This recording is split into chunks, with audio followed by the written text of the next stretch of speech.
Justin, congratulations on being named as the new chair of the NBL Commission. What do you see as the greatest challenges facing the NBL in the next 12 months? Well, I guess the challenges are really a continuation of the trajectory that I think we've got on. I mean, it's no secret the NBL has come from a sort of a pretty bad place. I think last year has been an excellent year for us. We've, increased our TV audience sensationally. We've had about a 50% increase in our online audience. Our games attendances are up by a bit north of 12%. So we've got all of our stats running in the right direction. And I think the main challenge for this year is to really sort of keep the momentum. For me, it's a question of momentum.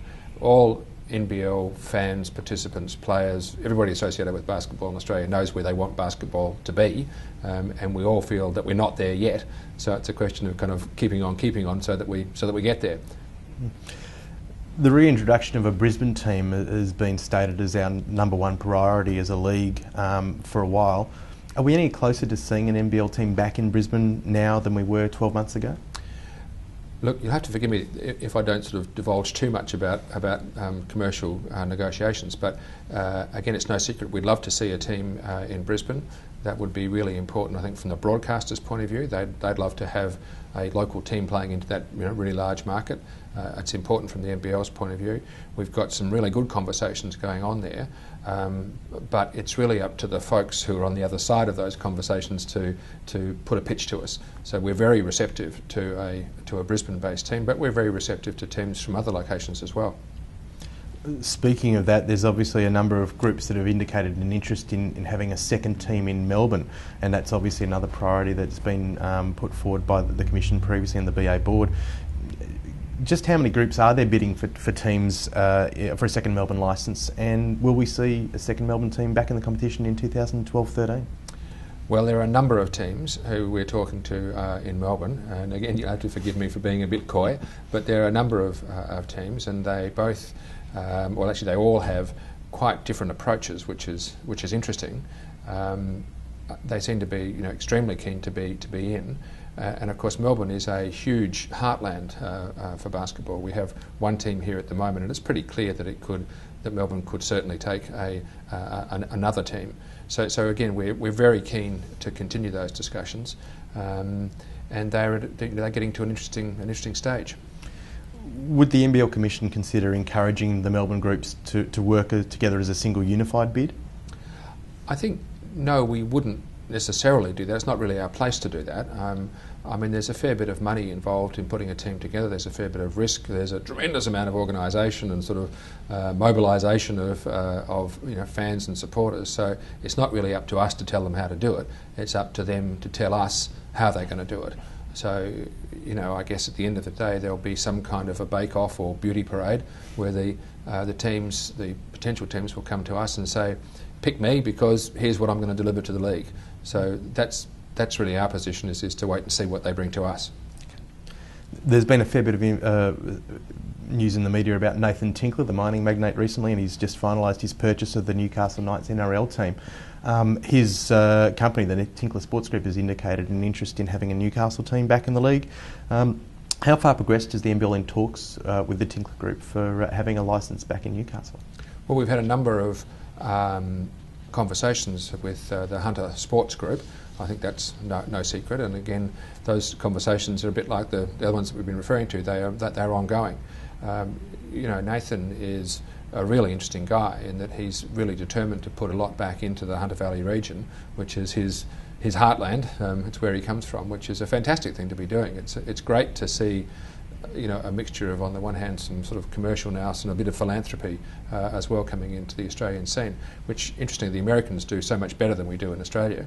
And so, Nathan is, whilst he's a young bloke, he's taking his newfound wealth and putting it straight back into the community that sort of spawned him, as it were. So it's a very interesting thing that he's doing, and we're delighted to be working with him. Now we'll see where that leads to.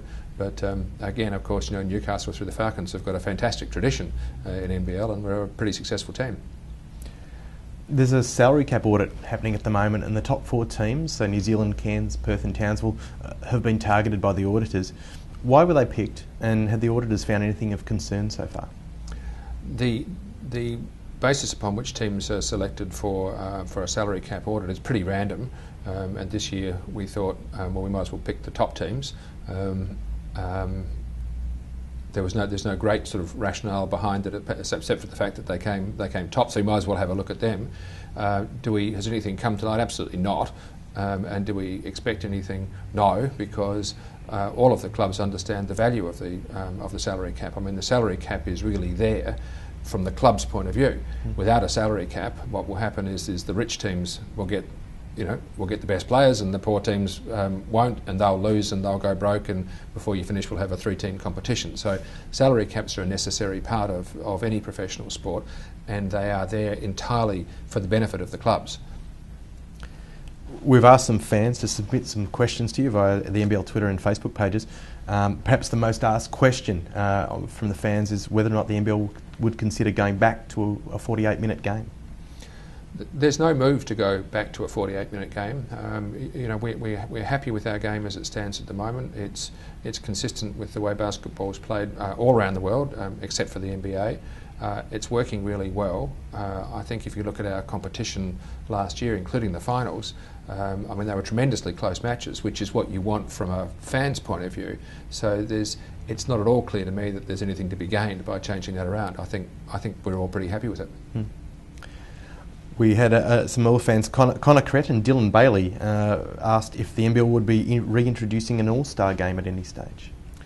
There are no plans to do that at the moment, but it doesn't mean that we might not. We're certainly looking at some other formats of other games and sort of support type of events that could support NBL. I think it's very important to increase the commercial basis of NBL so that the clubs and the game is making money and is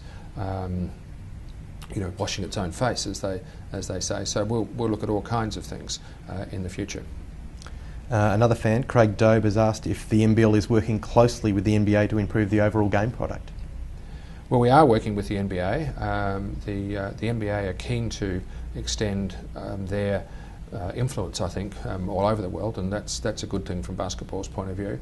So we've been working with them on some coaching camps just recently, which have happened in Victoria, and we've certainly got some discussions happening with them with a view to bringing possibly an exhibition game to Australia with 2 NBA teams, which would be brilliant if we were able to do that. And that's down the track a bit at the moment, and it's complicated to do because that's a really big circus that you've got to transport around the world if you want to bring 2 fully fledged NBA teams here. But that's the dream at the moment, and we're working towards it. And the final fan question is from Raymond Johns, and he asks if the NBL will reintroduce a team from Hobart in the future. There's no reason why we wouldn't. Somebody has to come and put up their hand and say, I'll bring a team from Hobart. And at the moment we don't have that, but there's absolutely no reason why we wouldn't. Terrific. Thank you very much. Pleasure.